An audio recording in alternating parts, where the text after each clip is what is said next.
आरती गुरुकुल में स्वागत है आपका। और 10 दिन 10 सुपर क्लास की श्रृंखला में आज हम पढ़ेंगे यूनिट 7 हिंदी कहानी।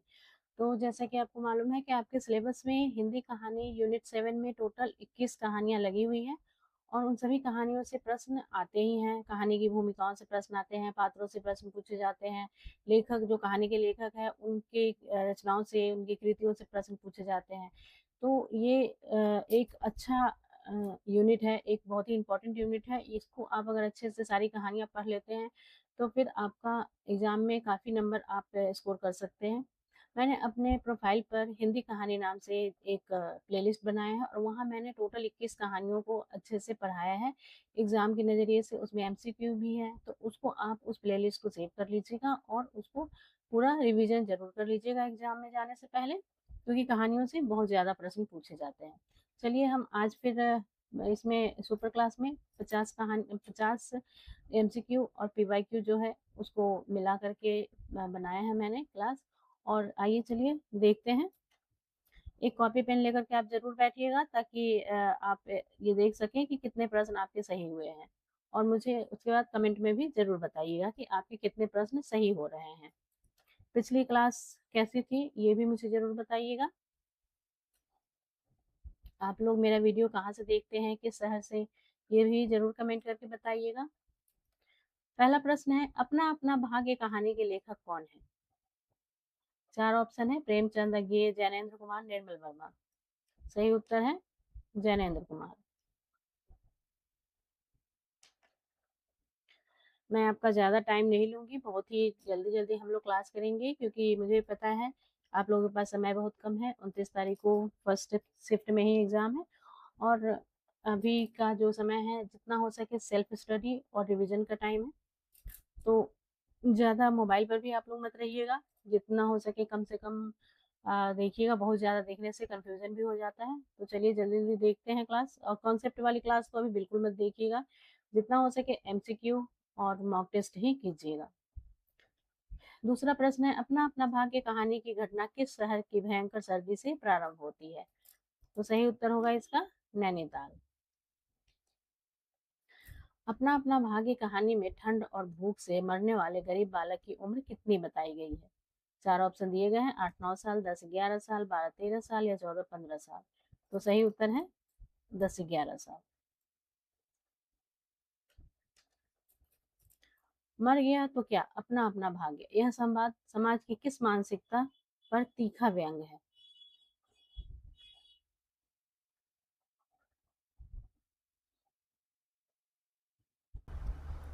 इसमें 4 ऑप्शन दिए गए हैं, सहानुभूतिपूर्ण, संवेदनहीन और पलायनवादी, धार्मिक और शोषक। सही उत्तर होगा इसका संवेदनहीन और पलायनवादी।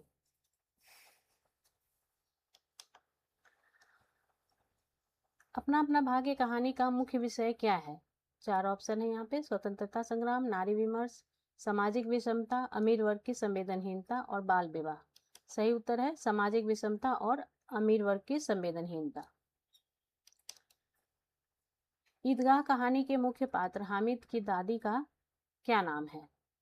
4 ऑप्शन है यहाँ पे, सकीना, सफीना, अमीना, फातिमा, सकीना। सही उत्तर है अमीना। हामिद के पास मेले में जाने के लिए कुल कितने पैसे थे? 2 पैसे, 3 पैसे, 4 पैसे, 5 पैसे। सही जवाब होगा 3 पैसे। हामिद ने मेले से अपनी दादी के लिए क्या खरीदा? मिठाई, मिट्टी का खिलौना, चिमटा, कपड़े। तो सही उत्तर है चिमटा। महमूद ने मेले में से कौन सा खिलौना खरीदा? 4 ऑप्शन है, सिपाही, भिश्ती, वकील, खंजरी। आप ईदगाह कहानी में जो ईदगाह जाने वाले जितने भी बच्चे हैं उन्होंने क्या क्या खरीदा और उनके पास कितने पैसे हैं थे, वो सभी आप एक मतलब कॉलम बना करके याद रख कर लीजिए उसको अच्छे से, क्योंकि एग्जाम में ये प्रश्न बार बार पूछे जाते हैं। सही उत्तर है सिपाही। महमूद ने मेले में सिपाही खरीदा। मोहसिन ने मेले में क्या खरीदा? मोहसिन ने भिश्ती खरीदा। नूरे को मेले में कौन सा खिलौना पसंद आया? 4 ऑप्शन है, सिपाही, भिश्ती, वकील, चिमटा। सही उत्तर है वकील। ईदगाह कहानी मुख्य रूप से किस विषय पर आधारित है? बाल मनोविज्ञान और अभावग्रस्त बचपन, सांप्रदायिकता, नारी शोषण या राजनीतिक संघर्ष। और सही उत्तर है बाल मनोविज्ञान और अभावग्रस्त बचपन। आकाशदीप कहानी के रचयिता कौन है? 4 ऑप्शन है, प्रेमचंद, जयशंकर प्रसाद, सुभद्रा कुमारी चौहान, फणीश्वरनाथ रेणु। इसके रचयिता जयशंकर प्रसाद हैं। आकाशदीप कहानी की मुख्य नायिका का क्या नाम है? जया, चंपा, किरण, राही। सही उत्तर है चंपा। कहानी में चंपा के पिता किस पोत पर प्रहरी का काम करते थे? बुद्धगुप्त के पोत पर, मणिभद्र के पोत पर, नायक के पोत पर या चंपा के पोत पर? सही उत्तर है मणिभद्र के पोत पर। बुद्धगुप्त मूल रूप से कहाँ का क्षत्रिय था? ताम्रलिप्ति का, मगध का, उज्जैनी का या वैशाली का? इसका सही उत्तर होगा ताम्रलिप्ति का। आकाशदीप कहानी में आदिवासी युवती का क्या नाम है? चंपा, जया, माया, वल्लरी। सही उत्तर है जया। चंपा ने एक अनजान द्वीप का नामकरण किस नाम पर किया? चंपा द्वीप पर। चंपा द्वीप नाम रखा। चंपा बुद्धगुप्त से प्रेम करने के बावजूद उनसे विवाह क्यों नहीं करती है? क्योंकि बुद्धगुप्त गरीब था, क्योंकि उसे मणिभद्र से प्रेम था, क्योंकि वह बुद्धगुप्त को अपने पिता का हत्यारा मानती थी, क्योंकि वह देश लौटना चाहती थी। और इसका सही उत्तर होगा क्योंकि यह बुद्धगुप्त को अपने पिता का हत्यारा मानती थी। मेरे लिए सब भूमि मिट्टी है, सब जल तरल, सब पवन शीतल है, यह प्रसिद्ध कथन किसका है? मणिभद्र का, चंपा का, बुद्धगुप्त का या जया का? सही उत्तर होगा बुद्धगुप्त का। कानों में कंगना कहानी के रचनाकार कौन है? 4 ऑप्शन है, माधवराव सप्रे, जयशंकर प्रसाद, राजा राधिका रमन प्रसाद या बंग महिला। और कहानी हो या उपन्यास, सभी के लेखक का नाम, पात्रों का नाम, ये सब आपको टिप्स पे याद होना चाहिए। और रचना का वर्ष, इसका राजा राधिका रमन प्रसाद सही उत्तर है। कानों में कंगना कहानी का प्रकाशन वर्ष क्या है? सर्वप्रथम किस वर्ष हुआ था? तो सही उत्तर है 1913 में इसका प्रकाशन हुआ है। सी सही उत्तर है। यह कहानी सर्वप्रथम किस पत्रिका में प्रकाशित हुई? कानों में कंगना कहानी किस पत्रिका में प्रकाशित हुई थी? इंदु पत्रिका में।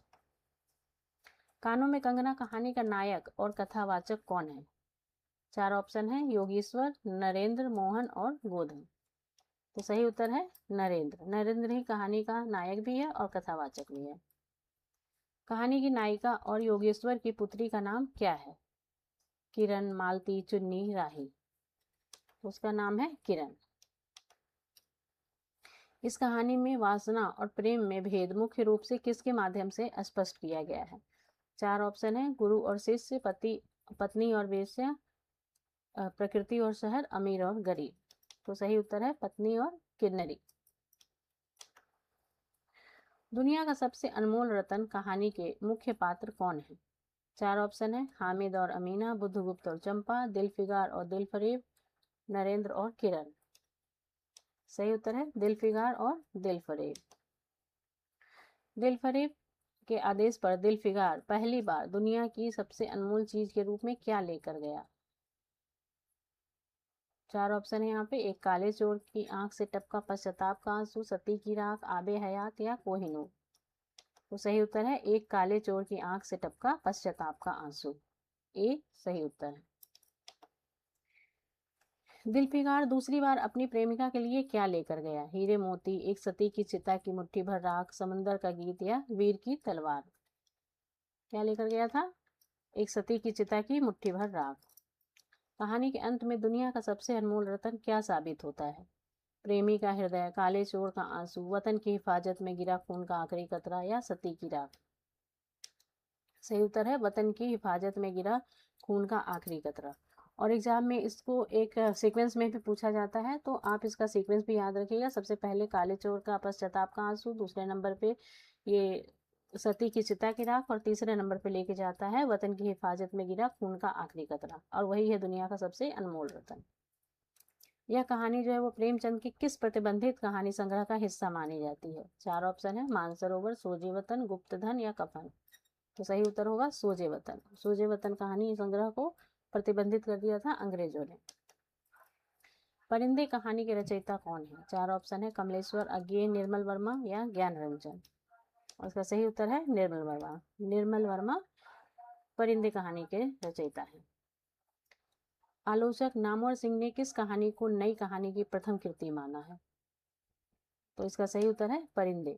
परिंदे कहानी को उन्होंने प्रथम कृति माना है नई कहानी का।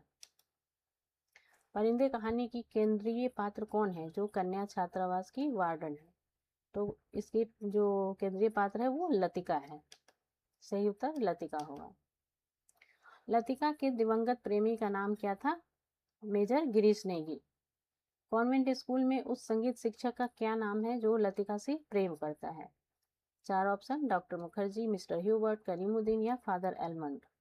सही उत्तर है मिस्टर ह्यूबर्ट। अजी मेम साहब, अभी क्या सर्दी आई है, बड़े दिनों में देखना कैसे दांत कटकटाते हैं, यह कथन किसका है? तो ये कथन है करीमुद्दीन, जो कि नौकर रहता है, उसी का कथन है। परिंदे कहानी का केंद्रीय कथ्य क्या है? सांप्रदायिक संघर्ष, मध्यवर्गीय जीवन में व्याप्त अकेलापन और अतीत की स्मृतियों का बोझ, या राजनीतिक उथल पुथल और सामंती व्यवस्था। तो इसका है बी, मध्यम वर्गीय जीवन में व्याप्त अकेलापन और अतीत की स्मृतियों का बोझ। लतिका के अलावा छात्रावास की वह कौन सी लड़की है जिसका पहला प्रेम पत्र लतिका के हाथ लग जाता है? 4 ऑप्शन है, सुधा, जूली, हेमंती और मिस वुड। और सही उत्तर है जूली। राही कहानी की लेखिका कौन है? 4 ऑप्शन है, बंग महिला, कृष्णा सोबती, सुभद्रा कुमारी चौहान या मन्नू भंडारी। सही जवाब है इसका सुभद्रा कुमारी चौहान। राही कहानी का प्रकाशन किस वर्ष हुआ था? 1945, 1947, 1950 या 1936। सही जवाब दीजिएगा। सही जवाब है 1947। राही किस जाति की एक गरीब और असहाय स्त्री है? मांगरोली, सरोरी, ब्राह्मण या बंजारा। सही जवाब दीजिएगा। सही उत्तर है मांगरोली।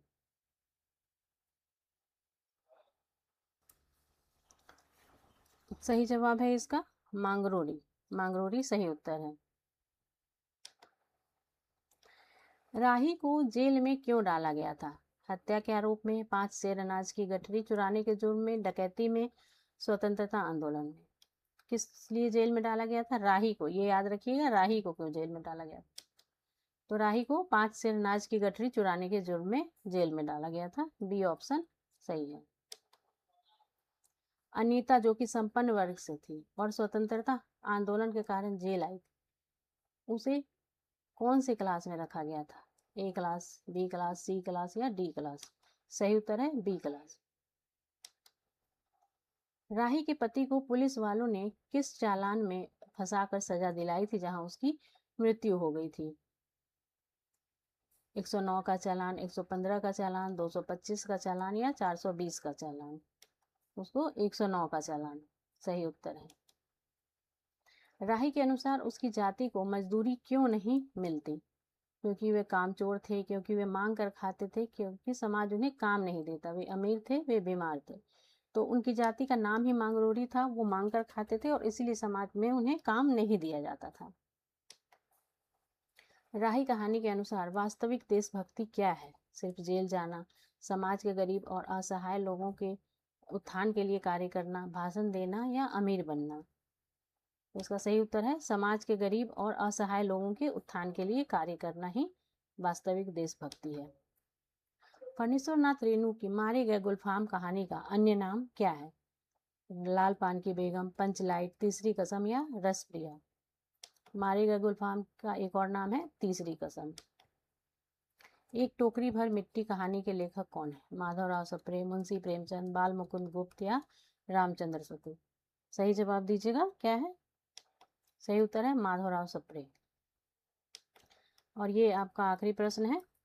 एक टोकरी भर मिट्टी कहानी में जमींदार ने किसकी झोपड़ी पर कब्जा कर लिया था? एक गरीब किसान की, एक गरीब अनाथ विधवा की, एक मजदूर की या एक व्यापारी की। तो इसका सही जवाब क्या होगा? इसका सही उत्तर है एक गरीब अनाथ विधवा की झोपड़ी पर कब्जा कर लिया था। तो आपको मेरा ये वीडियो कैसा लगा कमेंट करके मुझे ज़रूर बताइएगा। और साथ ही मेरे प्लेलिस्ट पर जाकर के आप वहाँ पे कहानी, हिंदी कहानी का जो प्लेलिस्ट है उसको सेव कर लीजिए और पूरी कहानी अच्छे से पढ़ लीजिएगा। एग्ज़ाम के लिए वो बहुत इंपॉर्टेंट होगा आपके, क्योंकि उसमें मैंने एग्ज़ाम से रिलेटेड ही जो भी चीज़ें होती है, कोई बहुत विस्तार में नहीं है, बहुत ज़्यादा टाइम भी आपको नहीं लगेगा देखने में, बहुत ही कम शब्दों में अच्छे से मैंने पढ़ाया है। और जो इम्पोर्टेंट एमसीक्यू है वो भी वहाँ पे है, तो वो आपकी प्रैक्टिस भी हो जाएगी वहाँ। धन्यवाद। और अभी तक आपने मेरे चैनल को सब्सक्राइब नहीं किया है तो सब्सक्राइब कर लीजिए, वीडियो को लाइक कीजिए और शेयर कर दीजिए।